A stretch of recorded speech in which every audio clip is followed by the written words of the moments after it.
So you brought up a couple times, you said, define what you are after, define your goals, define what you need. How can commercial producers truly define what they need or accurately know what they need for their cow herd? Well, what we do in our particular program is we actually interview them. We visit with them and we ask them about the things that are important to them. We ask them about the horizon that they think is important for their bull buying decisions. Is this something that you're trying to fix something, or you're trying to move forward fast for a single trade in a short period of time, or is your horizon based on we're going to be in the cow calf business for the foreseeable future, and so we have to have a little bit of everything?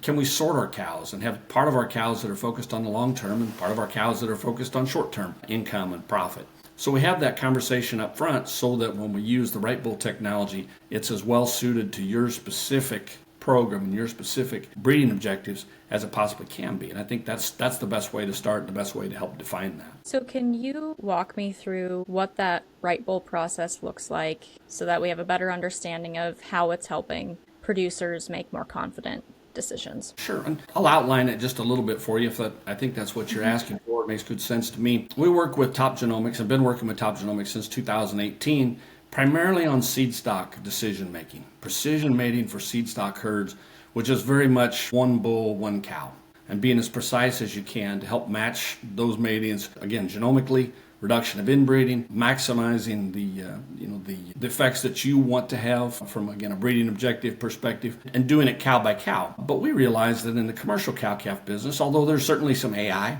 and we can do precision matings in AI situations, a little different, again, from a thought process than seed stock, but for commercial herds and all the way through much of the beef industry, we're talking about groups. Commercial producers manage cows, and they don't they try to minimize some of the labor requirements and facility requirements and data keeping requirements and all that are hallmarks of the seed stock business. So they need technologies that help them make decisions for groups. So what we do is we use the genotypes of the females that are created by either by sampling the entire cow herd or perhaps just a quarter of them from a sample, just a sample perspective, and we build a composite genotype and says that if all of your cows were this cow, what type of bull, what bull from a large effect gene perspective and from a strength and weakness genomically, what bull in a sale offering or in a group that you're looking at, what bull matches that cow the best? And we can do that based on a single mob of cows. We can do that based on a whole herd of cows. Again, we do some projects where we split the herd and form a maternal multiplier herd and a terminal herd in the same situation, and then run bulls separately. Again, matching the large effect genes, reducing the variability that comes in a calf crop, reducing the probability or possibility of wasted matings by characterizing what you've done in the past and where you want to be in the future genomically. Not just from an EPD standpoint or not just from an individual trait standpoint, but does this bull match my cow herd genomically?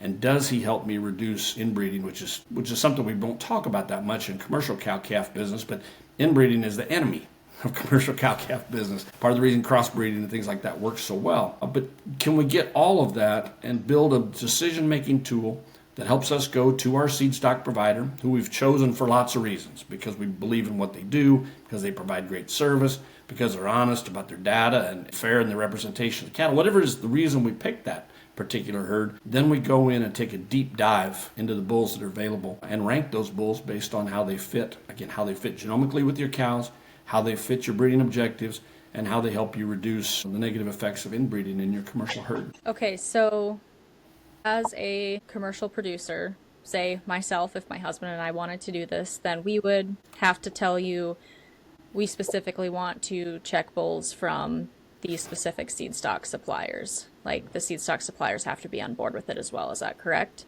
That is correct. And we have to have access to the genotypes, both of the seed stock, both of the bulls that are available. And again, at least a sample of your cow herd, if not all of it. And those are raw genotypes, not necessarily just genotypic scores that are pretty popular, but they need to be the raw genotypes so that Dr. Sachi and Tate can evaluate them, gene by gene. Particularly for the large effect genes, and then look at the overall picture, the genomic picture and the genomic complementarity that we can put the two together. We do not pit seed stock sources against each other. The first choice bull in each herd will be a 100% match. That could be more than one bull. But you make the choice of the seed stock source that you'd like, and then we help you sort through that group of potential sires and rank those bulls in a fashion that'll help you the most. Again, based on what you want and based on the genomic complementarity that's available there. And you might be surprised. Be lot 94 might be the first bull, or lot 161. But you'll get a list of those bulls ranked, again, up against 100% is the maximum. And any bulls that are over 80 or 90% matched to your herd are really, really nice, safe choices for the fewest wasted matings you could have.